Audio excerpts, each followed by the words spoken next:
அஸ்ஸலாமு அலைக்கும் வரஹ்மத்துல்லாஹி வரகாத்துஹு. கண்ணியத்திற்குரிய முஃமினீன்களே, ஒரு நாள் ஸல்லல்லாஹு அலைஹி வஸல்லம் சஹாபாக்கள்கிட்ட கேட்டாங்க, சொர்க்க பெண்ணை நான் உங்களுக்கு காட்டட்டா அப்படின்னாங்க.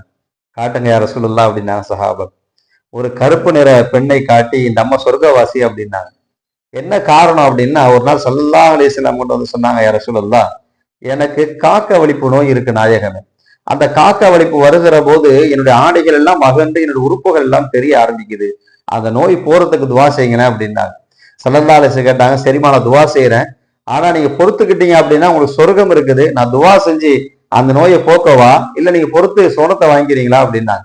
அந்த அம்மா சுதாரித்து கொண்டு சொன்னார்கள், நான் பொறுத்து கொள்ளுகிற நாயகமே, இருந்தாலும் அந்த நோய் வருகிற போது, அந்த காக்கை வலிப்பு வருகிற போது என்னுடைய ஆடைகள் அகலாமல் இருக்க எனக்காக துவா செய்யுங்கள் என்று சொன்னார்கள் அந்த பெண்மணி. பெருமக்களே, இந்த சம்பவத்திலிருந்து நமக்கு கிடைக்கிற பாடம், சபுர் செய்தால், பொறுமையாக இருந்தால் சொர்க்கம் நிச்சயம்.